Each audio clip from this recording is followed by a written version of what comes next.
ആയിഷ ബീവി റളിയല്ലാഹു തആല നബി സല്ലല്ലാഹു അലൈഹി വസല്ലം തങ്ങളുടെ ചില കാര്യങ്ങളൊക്കെ പറയാൻ പോകുമ്പോൾ നോക്ക് നബി തങ്ങളുടെ മുഖം എങ്ങനെ ഉണ്ട്, നല്ല ഹാലിലാണോ, നല്ല ഞാനങ്ങോട്ട് പറഞ്ഞാൽ അവിടെ എഫക്റ്റീവ് ആവോ, എങ്ങനെയുള്ള സാഹചര്യത്തിൽ നബി തങ്ങളോട് ആയിഷ ബീവി പറയുള്ളൂ. ഒരു ദിവസം ആയിഷ റളിയല്ലാഹു തആല അൻഹയ്ക്ക് നബിയുനാ റസൂലുള്ളാഹി തങ്ങളെ കൊണ്ട് ദുആ അർപ്പിക്കണം. അല്ലാഹുവിന്റെ റസൂല് നല്ല സന്തോഷവാനായിരിക്കുന്ന സമയത്ത് ആയിഷ ബീവി മെല്ലെ കടന്നു പോയിട്ട് പറഞ്ഞു, ഉദുല്ലാഹ ലീ, നബിയേ എനിക്ക് വേണ്ടി അല്ലാഹുവിനോട് ദുആ ചെയ്യണേ. ആയിഷ പറഞ്ഞ വാക്കെന്നറിയോ? ലമ്മാ റഅയ്തു മിനൻ നബി സല്ലല്ലാഹു അലൈഹി വസല്ലം അത്തീബ നഫ്സിൻ, നബി തങ്ങളുടെ നല്ല മുഖവും നല്ല സ്വഭാവവും ആ നല്ല അന്തരീക്ഷവും കണ്ട സമയത്ത് എനിക്കെന്തോ ഒരു സന്തോഷ വാർത്ത നബി തങ്ങളോട് പറയണമെന്ന് തോന്നി. അത് അങ്ങനെ വേണം നമ്മുടെ പെണ്ണുങ്ങൾ ചിന്തിക്കാൻ. നമ്മുടെ ഇക്കാൽ പറഞ്ഞാൽ പുറത്തുനിന്ന് ഭയങ്കര ടെൻഷൻ, ചിട്ടിക്കാരന്റെ ടെൻഷൻ, പലിശക്കാരന്റെ ടെൻഷൻ, ബാങ്കിലെ ലോണ്, ഇതെല്ലാം കഴിഞ്ഞിട്ട് വേണം വീട്ടിൽ പിള്ളേരുടെ കാര്യങ്ങൾ നടത്താനും പെണ്ണുമ്പളുടെ കാര്യങ്ങൾ നടത്താനും അയൽവക്കത്ത് ഹൗസ് വാമിങ് കല്യാണം, ഹൗസ് വാമിങ്, പെരസ്തോലിയും കല്യാണം, കറങ്ങി പടച്ചവനെ സൂര്യൻ കറങ്ങി തീർന്നാലും ഈ പണി കറങ്ങി തീരൂല. ഇതിന് ഇങ്ങനെ പൈസ ഒക്കെ സംഘടിപ്പിച്ചോണ്ട് വരണം. വല്ലാത്ത ടെൻഷനിൽ കയറി വരുമ്പോഴായിരിക്കും 2 കിലോ സ്വർണം മാറ്റിയെടുത്തായിരുന്നു കുടിഞ്ഞത്, ഞാൻ തന്നെ ഒടിഞ്ഞ പോലീസ് മാറ്റിയെടുത്തായിരുന്നു. എന്തായിരിക്കും അയാളുടെ അവസ്ഥ? എന്തായിരുന്നു ആ കയറി വന്നില്ല, സിറ്റ് ഔട്ടിൽ ഷൂവൊക്കെ ഊരുന്നതേ ഉള്ളൂ, കയ്യിലൊക്കെ 2-3 ബാഗൊക്കെ ഇപ്പോട്ട് സംഭവം. എന്തായിരിക്കും രംഗം ആലോചിച്ചു. ഖദീജ ബീവിയുടെ ഒരു പാഠമാണ് പെങ്ങളെ. നബിയുനാ റസൂലുള്ളാഹി തങ്ങൾക്ക് വഹി വന്ന സമയത്ത് നബിയുനാ റസൂലുള്ളാഹി തങ്ങൾ ഒരു പേടിച്ചൊരു ഭയവിഹ്വലത, ഒരു ടെൻഷൻ, ആ ടെൻഷനോടുകൂടി മഹ്മഹദിയായ ഖദീജ ബീവിയുടെ അരികിലേക്ക് കടന്നു വരികയാ. ഖദീജ റളിയല്ലാഹു തആല നബി തങ്ങളുടെ ടെൻഷൻ കണ്ടപ്പോ ഒന്നും ചോദിച്ചില്ല, നേരെ പിടിച്ച് നബി തങ്ങളെ അവിടെ കിടത്തി, ഫാനോട്ട് കൊടുത്തു, പൊതച്ചു മൂടി കട. ഒന്നും ചോദിച്ചില്ല, എന്ത് സംഭവിച്ചു, എന്താ പ്രശ്നം, എന്താ വേർതിരിക്കുന്നത്, എന്താ പറ്റിയത് അബീബ? കാരണം അതാണ് പെണ്ണ്. ഒരു ഭർത്താവിന്റെ മുഖത്ത് നോക്കിയിട്ട് കാര്യം മനസ്സിലാക്കണം. തമിഴില് പറയും, അകത്തിൽ അളവ് മുഖത്തിൽ തെരിയും. ഉള്ളിൽ എന്താ ഉള്ളതെന്നുള്ളത് മുഖത്തിൽ കണ്ടാൽ മനസ്സിലാവും. എന്റെ ഇക്കാക്ക് എന്തോ ടെൻഷൻ ഉണ്ടല്ലോ, എന്താ പ്രശ്നം, എന്താ വരുന്നത്, എന്താ ഇന്ന് കട തുറന്നില്ല, ഇതാണ്ട് വരുന്നല്ലോ, എന്താ സംഭവം, എന്തോ ഉണ്ട് ഇക്കാക്ക്, പാവം അല്ലാ എന്റെ മുത്തിന് എന്ത് സംഭവിച്ചു, പടച്ചോനെ എന്റെ കരള എന്താ സംഭവിച്ചത് അല്ലാഹുവേ. പെട്ടെന്ന് വിളിച്ച് ഒന്നും ചോദിക്കണ്ട, പെട്ടെന്ന് അങ്ങോട്ട് വിളിച്ചിരുത്തി കിടക്കുക, മോരും വെള്ളം വല്ലതും ഉണ്ടെങ്കിൽ റെഡിയാക്കി വെക്കുക, അവിടെ ഇരിക്കുന്ന പറഞ്ഞ് ഫാൻ 5-ലിട്ട് കൊടുക്കുക, റാഹത്തായിട്ട് അവിടോട്ട് ഇരുത്തുക, സമാധാനമായിട്ട് ഒന്നും പറയണ്ട, അവിടെ 5 മിനിറ്റ് മിണ്ടാതെ അവിടെ റാഹത്തായിട്ട് ഇരുന്ന് മോരും വെള്ളം എല്ലാം കൊണ്ട് കൊടുക്കണം, സമാധാനമായിട്ട് കുടിച്ചിട്ട് മൊബൈൽ എടുക്കുമ്പോ എന്താ സംഭവിച്ചത് ചോദിക്കാം. അപ്പൊ ഇച്ചിരി ആള് ഡൗൺ ആയി, ഫ്രീ ആയ നടത്താം. മൊബൈൽ എടുക്കുമ്പോൾ മനസ്സിലാക്കാമല്ലോ, അതൊരിക്കും മൊബൈലൊക്കെ സ്വിച്ച് ഓഫ് ആണ്. ആയിഷ ഖദീജ റളിയല്ലാഹു തആല നബി സല്ലല്ലാഹു അലൈഹി വസല്ലം തങ്ങളെ ആ ടെൻഷൻ കണ്ടപ്പോൾ അങ്ങനെ കിടത്തിയിട്ട് സമാധാനമായിട്ട് നബി തങ്ങൾ എഴുന്നേറ്റ് ഇരുന്നപ്പോൾ ചോദിച്ചു, എന്താ തങ്ങളെ സംഭവിച്ചത്? അല്ല ഖദീജ, ജിബ്രീൽ വന്നു, ഞാൻ അങ്ങനെ ടെൻഷൻ ആയി പോയി, അങ്ങനെ പ്രശ്നം. അതിന്റെ പ്രശ്നം എന്താ? വരട്ടെ, ഇനി വന്ന ഞാൻ ഉണ്ടല്ലോ. ഇതാണ് സംഭവം, ഇതാണ് റൊമാൻറ്റിക് എന്ന് പറയുന്നത്. നിങ്ങൾ എന്തിനാ വിഷമിക്കുന്നത്? ഞാനില്ലേ. ഒരു ഭാര്യക്ക് ഒരു ഭർത്താവില്ലേ, ഒരു ഭർത്താവിനൊരു ഭാര്യയില്ലേ? ചുമ്മാ പറഞ്ഞാ മതിയോ, നീ എന്റേതല്ലേ ഞാൻ നിന്റേതല്ലേ, നമ്മളൊന്നും ഒന്നുമല്ലടി, നമ്മളൊന്നും ഒന്നുമല്ല,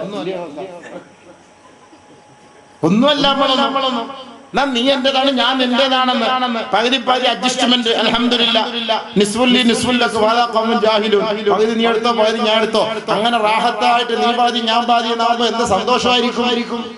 ഇല്ല, നീ എന്തിനാ വിഷമം? ഒരു ഭാര്യയ്ക്ക് ഒരു വിഷമം വരുമ്പോ ഭർത്താവ് വന്നിട്ട് തലോടിയിട്ട് പറയണം, ആ പെണ്ണിന്റെ നിറകം തലയിലൊക്കെ ഒന്ന് തടവണം, ആ മുടി ഇങ്ങനെ ബാക്കിലോട്ടൊന്ന് തടവി കൊടുക്കണം. ഭർത്താവ് ഭയങ്കര സന്തോഷമായിരിക്കും. പെണ്ണുങ്ങൾക്ക് ഏറ്റവും വലിയ സന്തോഷമുള്ള ഒരു കാര്യം തല തടവി കൊടുക്കാൻ. ജീവിതത്തിൽ പനി വന്നിട്ട് അയാൾ തലയെ കൈവച്ചിട്ട് ഒരു ഇതുവായിരുന്നിട്ടില്ല, പിന്നെ ഇനി തലടങ്ങാൻ പോകുന്ന അയാൾ മനസ്സിലായി. ചെയ്തു കൊടുക്കണം. അപ്പൊ അവർക്കൊരു സന്തോഷമാവും. അൽഹംദുലില്ലാ. നീ എന്തിനാ വിഷമിക്കുന്നവണ്ട? ഞാൻ ഇല്ല, എനിക്കെന്ത് പ്രശ്നം?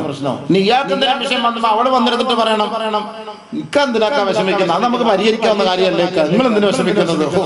അങ്ങനൊന്ന് പറഞ്ഞു കിട്ടാൻ വേണ്ടി നോക്കിയിരിക്കുക. അപ്പൊ ഇവള് ഈ ഇക്ക നോക്കുന്ന അവളുടെ താലിമാലയിലോട്ടാ. പരിഹാരം നാളെ ഇതിനകത്ത് കാണാൻ പറ്റും. മാഷാ അല്ലാഹ്. ഇവളുടെ അനുവാദം കിട്ടാനാ ഞാൻ ഇത്ര നാൾ നോക്കിയിരുന്നു. പഠിച്ചവനെ റബ്ബേ, ഇവളത് കിട്ടി പറഞ്ഞത് അല്ലേ? ഇത് പണയം വെക്കാൻ ഇതാണ് ഇവിടെ നോട്ടം. അങ്ങനല്ലേ സംഭവം നോക്കുന്നത്. എങ്ങനെയെങ്കിലും അവളുടെ ഉള്ളതെല്ലാം കൂടെ നുള്ളിപ്പറക്കി വിൽക്കാൻ ഭയങ്കര ഉഷാർ, അല്ലെങ്കിൽ പണയം വെക്കാൻ ഉഷാർ. തിരിച്ചെടുക്കൽ പരിപാടി ഇല്ല. ഒരു പോക്ക് അങ്ങോട്ട് പോക്കേ ഉള്ളൂ, തിരിച്ചില്ല സംഭവം. അങ്ങനെയല്ല. നബിയുടെ റസൂലുള്ളാഹി സ്വല്ലല്ലാഹു അലൈഹി വസല്ലമ തങ്ങൾ പറഞ്ഞില്ലേ, രണ്ടുപേരും ഒരു ഭാര്യയും ഭർത്താവും തമ്മിൽ കൈകൾ കൂട്ടിയിണക്കിയാൽ, രണ്ട് കൈകളും ചേർത്ത് പിടിച്ചാൽ അവരുടെ വിരലുകൾക്കിടയിലൂടെ പാവങ്ങൾ കൊഴിഞ്ഞു പോകുമെന്ന് ഹബീബുനാ റസൂലുള്ളാഹി. എത്രത്തോളം വലിയ കാര്യമാണത്, എത്ര വലിയ മഹത്വമാണ്. നമ്മൾ എത്ര തൗബ ചെയ്യണം നമ്മുടെ പാവങ്ങൾ പൊറുക്കാൻ. പക്ഷേ ഒരു ഭാര്യയും ഭർത്താവിന്റെയും കൈകൾ സന്തോഷത്തോടെ ചേർത്ത് പിടിച്ചാൽ അവരുടെ വിരലുകൾക്ക് ിലൂടെ പാവങ്ങൾ കൊഴിഞ്ഞു പോകുമെന്ന് ഹബീബായ താൾ പറയുമ്പോ, എന്റെ പൊന്നു സഹോദര സഹോദരി, നമ്മളത് പിടിക്കാറില്ല എന്നല്ലേ അതിന്റെ അർത്ഥം? അങ്ങനെ പിടിച്ച അങ്ങനെ പാവം പൊറുക്കുന്ന ഞങ്ങൾ പറയുമ്പോ, അങ്ങനെ ഒരു ഓഫർ കൊടുക്കണമെങ്കിൽ നമ്മൾ പിടിക്കുന്നില്ല എന്നല്ലേ എന്റെ അർത്ഥം? നമ്മൾ എത്ര കൊല്ലം പിടിച്ചിട്ടുണ്ട് നമ്മുടെ ഭാര്യയുടെ കയ്യിൽ? ഇല്ല, പിടിച്ചിട്ടില്ല. പിന്നെ പിടിക്കാൻ, അടിക്കാൻ വേണ്ടി പിടിക്കും. ആ പിടുത്തം അതൊരു മൽപിടുത്തം. ആ പിടുത്തല്ല, നമ്മൾ സ്നേഹത്തോടു കൂടി. പെണ്ണുങ്ങൾക്ക് ഭയങ്കര സന്തോഷമാണ്. സ്ത്രീകൾക്ക് അവരുടെ കയ്യിൽ നമ്മുടെ കൈ കൂടെ ചേർത്ത് വെച്ച് പിടിക്കുക. ചില പെണ്ണുങ്ങൾ നമ്മുടെ ഈ കൈയുടെ ഇടയ്ക്കൂടെ ഇങ്ങനെ കൈയിട്ട് ഇങ്ങനെ പിടിച്ചോണ്ടിരിക്കുക, ഇക്കാളെ ഇങ്ങനെ പിടിച്ചോണ്ട് നടക്കുക. ഇതൊക്കെ ഒരു ഭയങ്കര സന്തോഷം. നമ്മൾ പുറത്തോട്ട് ഇറങ്ങുമ്പോൾ ഭാര്യ ഭർത്താവിന്റെ കൈക്ക് പിടിച്ചുകൊണ്ട് ഒരുമിച്ച് ഇങ്ങനെ ഇറങ്ങിപ്പോ അയൽവക്കത്തുള്ള പെണ്ണുങ്ങൾ തന്നെ അസൂയ. കിളവനും കിളവിയായിട്ട് ഹണിമൂൺ തീർന്നില്ല അവർക്ക് ഇതുവരെ. ഇപ്പോഴും കണ്ടില്ല, പിടിച്ചോണ്ട് അങ്ങ് നടക്കുന്ന അസൂയ. ഭയങ്കര കുശുമ്പ് മരുന്നില്ല ഈ കാലത്ത്. അവര് സന്തോഷത്തോടല്ലേ അവർ നടക്കുന്നത്. നിനക്കെന്താ അത്ര അസൂയ? അവർ സന്തോഷത്തോടല്ലേ നടക്കുന്നത്. അങ്ങനെ ചേർത്ത് കൈകൾ തമ്മിൽ ചേർത്ത് പിടിച്ച് സന്തോഷത്തോടു കൂടി നടക്കുന്നവരുടെ പാവങ്ങൾ പൊറുക്കുന്നു നബി തങ്ങൾ പറയണമെങ്കിൽ അവരുടെ സന്തോഷത്തിന്റെ പേരിലെ പാവങ്ങൾ പൊറുക്കുന്നത് മനസ്സിലാക്കണം. ടെൻഷൻ മാറി കിട്ടൂലേ? എത്ര വലിയ ഭാഗ്യമാണത്. കൈകൾ തമ്മിൽ കൂട്ടിയിണക്കണം, ചേർത്ത് പിടിക്കണം. ഹബീബായ തങ്ങൾ പറഞ്ഞ വാക്കാണ്, എപ്പോഴും നമ്മുടെ ശരീരവും അവരുടെ ശരീരവുമായിട്ട് ഒരു ടച്ചിങ് വേണം. മനസ്സിലായില്ലേ? അതില്ല, ടച്ചിങ് ഇല്ല. ഇപ്പൊ ആ ടച്ച് വിട്ടിട്ട് മൊബൈൽ ടച്ചിലാണ് നമ്മളെ മൊത്തം മൊബൈൽ ടച്ചായി പോയതുകൊണ്ട് ഭാര്യയായിട്ടുള്ള ടച്ചിങ് ഇല്ല. അതാണ് ഏറ്റവും വലിയ പ്രശ്നമായി പോയത്. ഹബീബായ തങ്ങൾ പറഞ്ഞതാണ്. അപ്പൊ ഖദീജ റളിയല്ലാഹു തആല നബി തങ്ങളെ അങ്ങനെ സമാധാനപ്പെടുത്തിയിട്ട് ചോദിച്ചു കാര്യം. അതേപോലെ ഒരു ഭർത്താവ് വരുമ്പോൾ നമ്മൾ അങ്ങനെ സമാധാനം ആദ്യം അദ്ദേഹത്തിന് കൊടുക്കണം, എന്നിട്ട് ചോദിക്കണം. അതേപോലെ ഭർത്താവ് നല്ല അവസ്ഥയിലായിരിക്കുമ്പോഴേ നമ്മുടെ കാര്യങ്ങൾ ഭർത്താവിനോട് പറയാവൂ. അദ്ദേഹത്തിന്റെ നല്ല ഹാപ്പി, അദ്ദേഹം എപ്പോഴാണ് നല്ല ഹാപ്പിനെസ്, നല്ല അവസ്ഥയിലിരിക്കുമ്പോ റാഹത്തായിരിക്കുമ്പോൾ നമ്മൾ അദ്ദേഹത്തിനോട് നമ്മുടെ കാര്യങ്ങൾ പതുക്കെ പറയണം. എങ്ങനെയൊക്കെ നമ്മൾ അവിടെ പോകണ്ടായിക്കോ, നമ്മൾ അവിടെ നിന്ന് പോകാന്ന് പറഞ്ഞാലേ എന്തെങ്കിലും കൊടുക്കണ്ടായിക്കാടി, എങ്ങനെ കൊടുക്കാൻ പറ്റിയോ? പൈസ ഇല്ല, തരാന്ന് പറഞ്ഞത് തന്നതും ഇല്ല, കിട്ടിയതും ഇല്ല, നമുക്ക് എന്തെങ്കിലും ചെയ്യാം. ഒരു നല്ല വാക്കെങ്കിലും പറയും. നബി സല്ലല്ലാഹു അലൈഹി വസല്ലമ തങ്ങൾ നല്ല അവസ്ഥയിലായിരുന്നപ്പോ ആയിഷ റളിയല്ലാഹു തആല ദുആ ചെയ്യാൻ പറഞ്ഞപ്പോ ഹബീബായ തങ്ങൾ ഉടനെ തന്നെ ദുആ ചെയ്തു, അല്ലാഹുമ്മ ഗഫിർ ലി ആയിഷ മാ തഖദ്ദമത മിൻ ദൻബിഹാ വമാ തഅഖറ വമാ അലനത വമാ സറത. അല്ലാഹുവേ, എന്റെ ആയിഷയ്ക്ക് നീ പുറത്തു കൊടുക്കണേ, അവളുടെ മുൻപിൻ പാവങ്ങളെല്ലാം പുറത്തു കൊടുക്കണേ, അവൾ രഹസ്യമായി ചെയ്തത് പരസ്യമായി ചെയ്തത് പുറത്തു കൊടുക്കണേ അല്ലാഹ്. മഹദിയായ ആയിഷയുടെ മുന്നിൽ വെച്ച് നബി തങ്ങൾ ദുആ ചെയ്തപ്പോ ആയിഷ ബീവി ചിരിയോട് ചിരി പൊട്ടി ചിരിക്കുകയായി. ഹബീബായ തങ്ങളുടെ മടിയിലേക്ക് ആയിഷ ബീവിയുടെ തല ചിരിച്ച് വീഴുകയായി. ചിരിച്ച് ആയിഷ ബീവി അങ്ങോട്ട് വീണു. നബി തങ്ങൾ വലിയ ദുആ ദുആർക്കുമ്പോൾ കരയുന്ന നമ്മൾ കിട്ടുള്ളൂ, ദുആർക്കുമ്പോൾ ചിരിക്കുന്ന നമ്മൾ ആദ്യം. ആയിഷ ബീവിയോട് നബി തങ്ങൾ ചോദിച്ചു, അല്ല ആയിഷ, എന്തിനാ നീ ഇങ്ങനെ ചിരിക്കുന്നത്?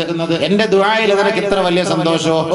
ആരാ ദുആ ചെയ്യുന്നത് നബിയെ? ലോകത്തിന്റെ പ്രകാശമല്ലേ, ഞാൻ എങ്ങനെയാണ് നിങ്ങളുടെ ദുആയിൽ സന്തോഷിക്കാതിരിക്കുക? നബി ഉടനെ അല്ലാഹുവിന്റെ റസൂൽ പറഞ്ഞത് ഒരു കാര്യം ഓർക്കണമെങ്കിൽ ആയിഷേ, എന്റെ ദുആയിൽ നീ എത്രത്തോളം സന്തോഷിക്കുന്നുവെങ്കിൽ വൈനല ദഅവതി ലി ഉമ്മതി, ഞാൻ ഓരോ സമയവും ഓരോ നമസ്കാര ശേഷവും എന്റെ ഉമ്മത്തികൾക്ക് വേണ്ടി ഞാൻ ദുആ ചെയ്യാറുണ്ട് ആയിഷേ. സല്ലല്ലാഹു അലാ മുഹമ്മദ് സല്ലല്ലാഹു അലൈഹി വസല്ലം. അല്ലാഹുവിന്റെ റസൂൽ എനിക്ക് നിങ്ങൾക്ക് വേണ്ടി ദുആ എടുക്കുന്നു. നമുക്ക് വല്ല സന്തോഷമുണ്ടോ ഹബീബേ? സന്തോഷമുണ്ടോ? അല്ലാഹുവിന്റെ റസൂൽ ദുആ എടുക്കും നമുക്ക് വേണ്ടി. റബ്ബി സല്ലിം ഉമ്മത്തി സല്ലിം ഉമ്മത്തി സല്ലിം, എന്റെ ഉമ്മത്തിനെ നീ സലാമത്തിലാക്കണേ അല്ലാഹ്. അക്രമികളായ ഭരണാധികാരികൾക്കെതിരെ അല്ലാഹുവിന്റെ റസൂൽ ദുആ ചെയ്ത് ഓർക്കണേ, അല്ലാഹുമ്മ മൻ വലിയ മിൻ അംരി ഉമ്മത്തി ശൈആ ഫശഖ അലൈഹിം ഫശ്ഖുഖ അലൈഹി. അല്ലാഹുവേ, എന്റെ ഉമ്മത്തികളുടെ കാര്യം, എന്റെ ഉമ്മത്തികളുടെ ഭരണം, എന്റെ ഉമ്മത്തികളുടെ ഉത്തരവാദിത്വം ഏറ്റെടുത്തുകൊണ്ട് അധികാരത്തിന്റെ കസേരയിൽ ആരാണോ കയറി തൂങ്ങിയത്, എന്റെ ഉമ്മത്തികളെ അധികാരത്തിന്റെ കസേര ഉപയോഗിച്ച് വേദനിപ്പിച്ചാൽ അല്ലാഹുമ്മ ശ്ഖുഖ അലൈഹിം, പടച്ചവനെ നീ അവരെയും കഷ്ടപ്പെടുത്തണേ, വേദനിപ്പിക്കണേ അല്ലാഹ്. അല്ലാഹുവിന്റെ റസൂൽ ദുആ ചെയ്തിട്ടുണ്ട് മോനെ.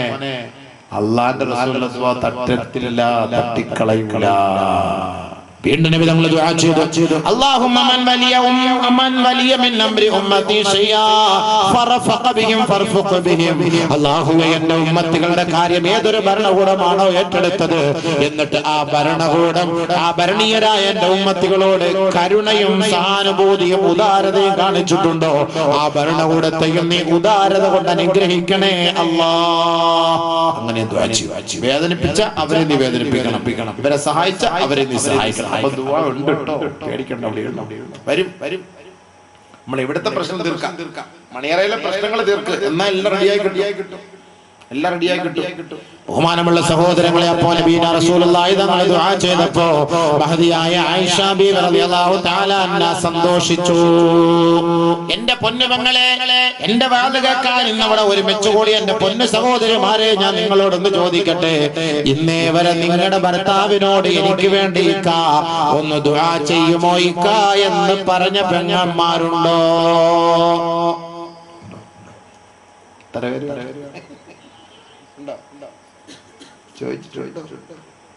ഒന്ന് ദ്വാരക്കാ പ്ലീസ്, എനിക്കൊണ്ട് ഒന്ന് ദ്വാരക്കാ.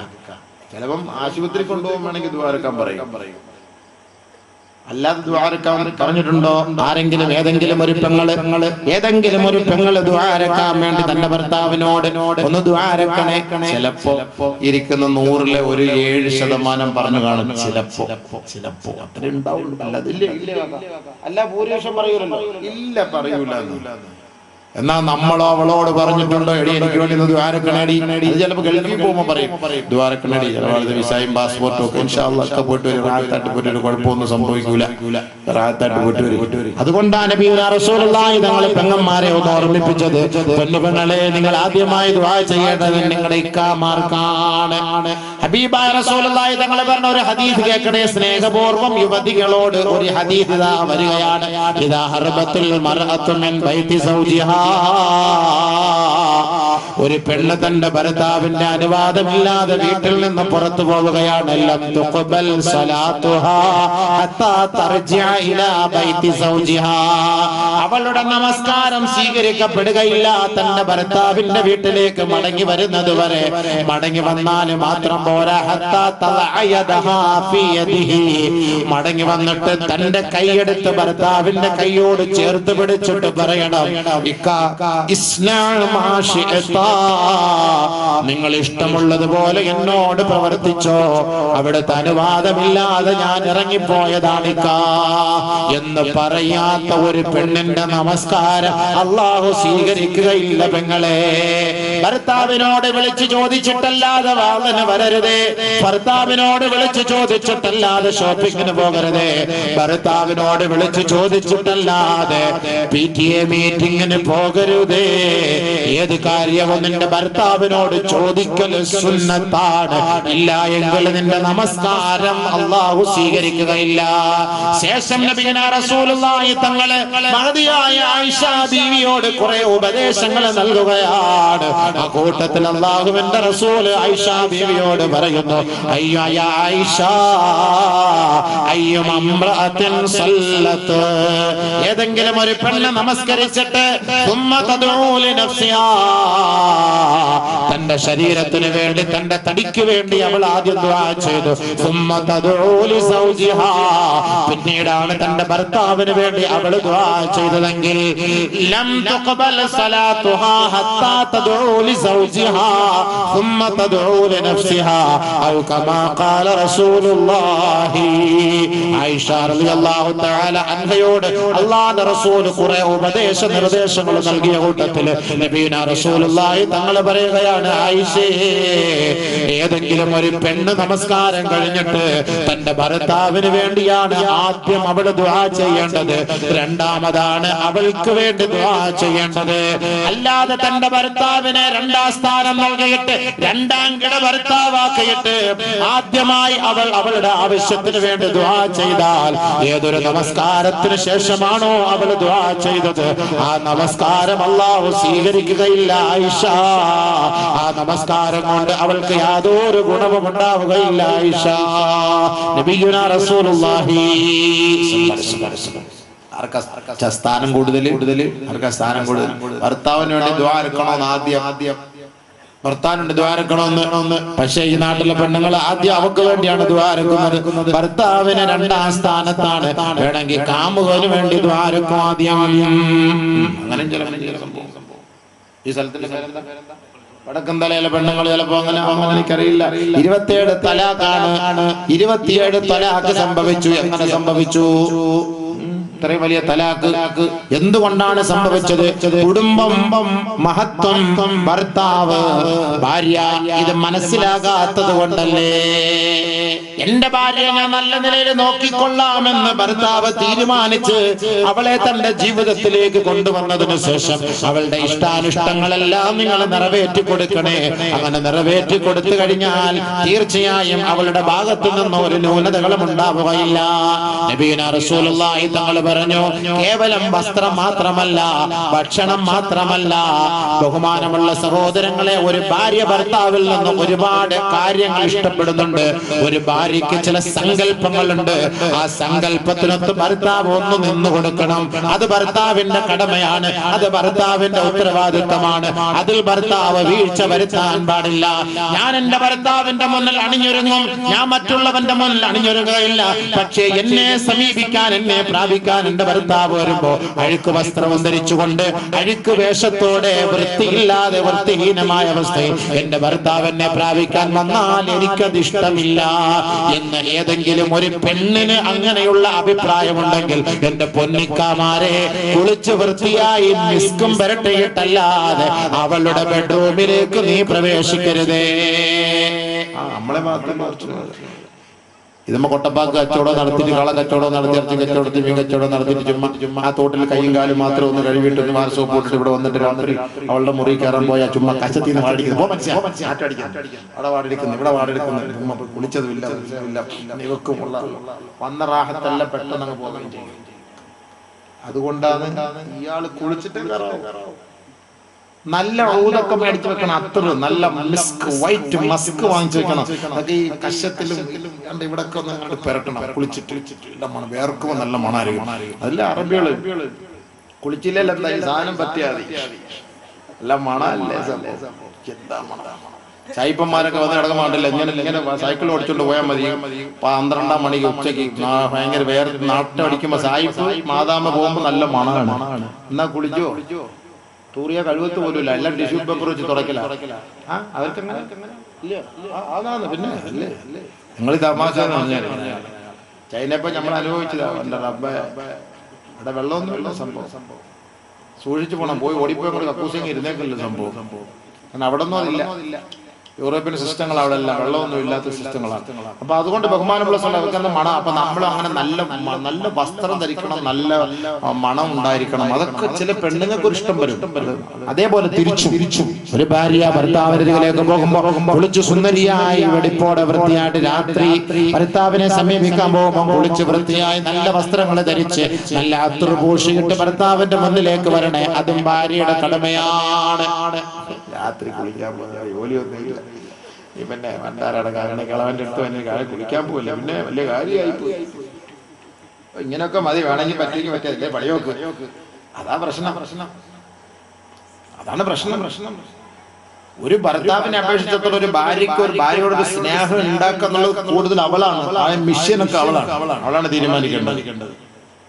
ഇത് ചുമ്മാ 24 മണിക്കൂർ അടുക്കളയ്ക്ക് പോയി പണിയെടുത്ത് മറ്റേ ടിഷ്യൂ എന്ന് ബോംബും വെച്ച് ശരീരം എല്ലാം പിന്നെ ഗ്യാസ് സ്റ്റൗവിൽ നിന്നുള്ള തീ അടിച്ചടിച്ചടിച്ച് ഈ കൂടെ എല്ലാം കരിഞ്ഞ് ഈ ഇതെല്ലാം കരിഞ്ഞ് മൊത്തവും കരിഞ്ഞ് എല്ലാം ഫുൾ ടൈം അടുക്കളക്കകത്ത് കിടന്ന് ഈ പണിയെടുത്ത് നമുക്ക് നമ്മുടെ ഭാര്യ കാണുമ്പോൾ ഒരു റാഹത്ത് തോന്നണ്ടേ?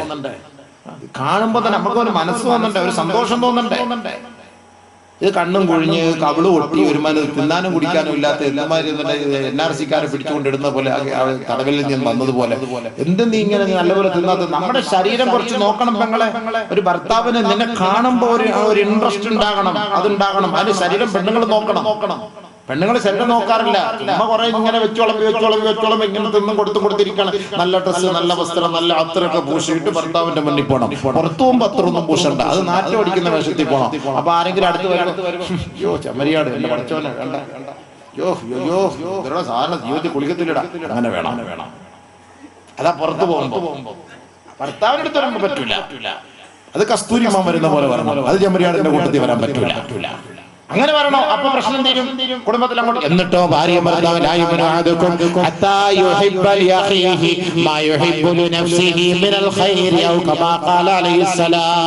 ഒരു ഭാര്യയും ഒരു ഭർത്താവും തമ്മിൽ ശാരീരിക ബന്ധത്തിലേർപ്പെടുമ്പോ അവരുടെ രണ്ടുപേരുടെയും തൃപ്തി നിങ്ങൾ പരിഗണിക്കണേ. അങ്ങനെ പരിഗണിക്കാത്തവൻ വിശ്വാസിയെ അല്ല എന്ന് നബിയുനാ ഹബീബുനാ റസൂലുള്ളാഹി. ഇന്ന് കുടുംബ പ്രശ്നം ഉണ്ടാകാനുള്ള 70% കാര്യങ്ങളും രണ്ടുപേരുടെയും ദാമ്പത്യ ജീവിതത്തിൽ ഒരു സന്തോഷമില്ല, ഒരു തൃപ്തിയില്ല. പക്ഷേ അതൊരു പെണ്ണിന് പറയാൻ ലജ്ജയാണ്. എങ്ങനെയാണ് അവതരിപ്പിക്കുക, എങ്ങനെയാണ് അത് പറയുക? അതുകൊണ്ട് ഭാര്യ ഭർത്താവിനോട് ചോദിക്കണം, എന്നെ കൊണ്ട് നിങ്ങൾക്ക് തൃപ്തിയായോ? അതേപോലെ ഭർത്താവും ചോദിക്കട്ടെ, സഹോദരന്റെ പൊന്നെ, എന്നെ കൊണ്ടും നിനക്ക് തൃപ്തിയായോ എന്ന് ചോദിക്കണേ. അതാണ് ഇസ്ലാം. അതവിടെ ചോദിക്കുന്നത്. അതൊന്നും അങ്ങനെ ചോദിക്കില്ലല്ലോ. പോവുക, കാര്യം കഴിക്കുക, എഴുന്നേറ്റ് പോവാന്നുള്ള അല്ലാതെ മിണ്ടൽ പോലുമില്ല, സംസാരമില്ല, ഒന്നുമില്ല. നാളെ കാണാം, വീണ്ടും സന്ധിക്കും വരെ വണക്കം നേയറുകളെ. അസ്സലാമു അലൈക്കും. ഹദീസാണ് ഞാൻ ഈ പറഞ്ഞിരുന്നത്. നബിതങ്ങൾ പറഞ്ഞു കുടുംബ ബന്ധ റാഹത്താകാൻ കെട്ടുറപ്പ് നബിതങ്ങൾ പറഞ്ഞത്. ഒരു ഭാര്യ വെറുതെ വഴക്കുണ്ടാക്കൂല ഒരു ഭർത്താവിനോട്. എന്തെങ്കിലുമൊക്കെ പ്രശ്നങ്ങൾ ഉണ്ടാകും. ഒരു ഭർത്താവ് വെറുതെ ഭാര്യയായിട്ട് വഴക്കുണ്ടാക്കൂല. തന്റെ ഭർത്താവിന്റെ ആവശ്യങ്ങൾ മനസ്സിലാക്കി പ്രവർത്തിക്കുന്നവളാകണം ഭാര്യ. ഭാര്യയുടെ ആവശ്യം മനസ്സിലാക്കി പ്രവർത്തിക്കുന്നവനാകണം ഭർത്താവ്. അതാണ് ഭർത്താവ്. നബീന റസൂലുള്ളാഹി തആലയാണ് ഭാര്യയെ ബഹുമാനപ്പെട്ട പൊന്നുമോള് ഫാത്തിമ റളിയല്ലാഹു തആല അൻഹാ. ഫാത്തിമ റളിയല്ലാഹു തആല അൻഹയെ വിവാഹം കഴിപ്പിച്ചു കൊടുത്തത് അലിയാർ തങ്ങൾക്കാണ്. അലി റളിയല്ലാഹു തആല അൻഹുമായുള്ള വിവാഹ ബന്ധ ജീവിതത്തിൽ ഇടയിൽ ഒരുപാട് പൊട്ടലും ഉരസലുകളും ഒക്കെ അവർക്കിടയിലും ഉണ്ടായി. ബഹുമാനപ്പെട്ട അലി റളിയല്ലാഹു തആല അൻഹു ഇടയ്ക്കിടയ്ക്ക് ഫാത്തിമ ബീവിയോട് ദേഷ്യപ്പെടുമായിരുന്നു. ഒരിക്കൽ ഫാത്തിമ ബീവി റളിയല്ലാഹു തആല നബി തങ്ങളോട് പോയി പരാതി പറയുകയുണ്ടായി. ഉപ്പാ, എന്റെ ഭർത്താവ് എന്നോട് വല്ലാണ്ട് ദേഷ്യപ്പെടുകയാണ്. ഉടനെ അല്ലാഹുവിന്റെ റസൂൽ മരുമകനെ വിളിച്ച് ദേഷ്യപ്പെട്ടില്ല, മരുമകനെ വിളിച്ച് ചോദിച്ചില്ല. പിന്നെയോ പൊന്നുമോള് ഫാത്തിമ, അവിടെ ഇരിക്കും മകളെ, നിന്റെ ഉപ്പ നിന്നെ ഒന്ന് ഉപദേശിക്കട്ടെ. മോളെ ഫാത്തിമ, ഈ ഉപ്പ പറയുന്നത് നീ ഒന്ന് കേൾക്കണേ മകളെ. ഒരു കുടുംബത്തിൽ ഒരു പ്രശ്നമുണ്ടാകാൻ കാരണമെന്തെന്ന് പറയട്ടെ. ഒരു ഭർത്താവിന്റെ ഇഷ്ടാനിഷ്ടങ്ങൾ നടത്തി കൊടുക്കുന്നതിൽ ഒരു ഭാര്യയ്ക്ക് വീഴ്ച സംഭവിക്കലാണ് മകളെ. അലി നിന്നോട് ദേഷ്യപ്പെടണമെങ്കിൽ നിന്നിൽ നിന്ന് അലിക്ക് തൃപ്തിയായിട്ടില്ല. നമ്മൾ നേരെ എന്താ ചെയ്യാ? നമ്മൾ നേരെ മരുമോനെ അടിക്കാൻ പോകും. മോൾക്ക് എന്തെങ്കിലും കൊണ്ടുപോകുന്ന മോള് വന്ന് പെണ്ണുങ്ങൾക്ക് ഒരു സ്വഭാവമുണ്ട്. വീട്ടിൽ കിടന്ന് വളർന്ന് വാപ്പന്മാരുടെ കീഴിൽ കിടന്ന് വളർന്ന് എല്ലാ അരുത്തിയും വാത്സല്യം ഒക്കെ കൂടിയപ്പോ ഈ പെണ്ണുങ്ങൾ പറയുന്ന ഈ വാപ്പ കേൾക്കുള്ളൂ. പെണ്ണ് പറയുന്ന വാപ്പ കേൾക്കുള്ളൂ. മരുമോന്റെ ഭാഗം എന്താണെന്ന് ശ്രദ്ധിക്കൂല. അല്ല, പെണ്ണിന്റെ ഭാഗം ശ്രദ്ധിക്കൂല. എന്താ പെണ്ണിന്റെ തെറ്റൊന്നുമല്ല. ഉടനെ ഇയാളെ വിളിച്ചിട്ട് 101 പവനും വണ്ടി മര്യാദ ഇവിടെ കൊണ്ടുണ്ടല്ലോ അടിച്ച് ശരിയാക്കളെ ഇങ്ങനെയൊക്കെയാന്ന് പറയുന്നത്. ആദ്യം പെണ്ണ് വിളിക്കണം, നമ്മളെ എന്താ പ്രശ്നം? നമ്മൾ ഉപദേശിച്ചു കൊടുക്കണോ? ഒരു ഭർത്താവിന് ഇഷ്ടമുള്ള സമയത്തൊക്കെ വന്ന് അയാളുടെ കാര്യങ്ങളൊക്കെ നടത്തി കൊടുക്കണ്ടേ? അയാൾ വരുന്ന സമയത്ത് ഇവിടെ ചാറ്റിക്കൊണ്ടിരുന്ന പിന്നെ ഏത് ഭർത്താവിനെ ഇഷ്ടപ്പെടും? അയാൾ ചിലപ്പോൾ ജോലി കഴിഞ്ഞ് വരുന്ന സമയത്തായിരിക്കും. ആ ജോലി കഴിഞ്ഞ് വരുന്ന സമയത്ത് തനിക്ക് ഭക്ഷണം വിളമ്പി തരണം. ആ ഭക്ഷണം വിളമ്പി തരുമ്പോൾ അവള് ചാറ്റിങ് ഇതാണ് അവിടെ ഇരിപ്പുണ്ട്, അവിടെ എടുത്ത് വിളമ്പി വെച്ചിട്ടുണ്ട്. ഞാൻ കണ്ട ഒരു അത്യാവശ്യമായിട്ട് നാളെ ഒരു ഇന്റർവ്യൂ ഉണ്ട്, അതിന് ഞാൻ മെസ്സേജ് വിട്ടുകൊണ്ടിരിക്കുവാണ്, അതുകൊണ്ട് പെട്ടെന്ന് അതെടുത്ത് നിന്നോ ഇങ്ങനെയൊക്കെ പറഞ്ഞു. 1-2 പ്രാവശ്യമൊക്കെ ശ്രമിക്കുക. എപ്പോഴും ഇന്റർവ്യൂ എടുക്കാൻ അവള് പോയാൽ എന്തോ ഇയാൾക്ക് ഇന്റർവ്യൂ എടുക്കാനുള്ളതായത്. ഇവള് പിന്നെ വേറെ ഇന്റർവ്യൂവിന് പോയാൽ പിന്നെ ഇങ്ങനെ പിന്നെ എന്ത് ചെയ്യും? സംഭവം ആകെ പ്രശ്നങ്ങളായി പോകൂലേ?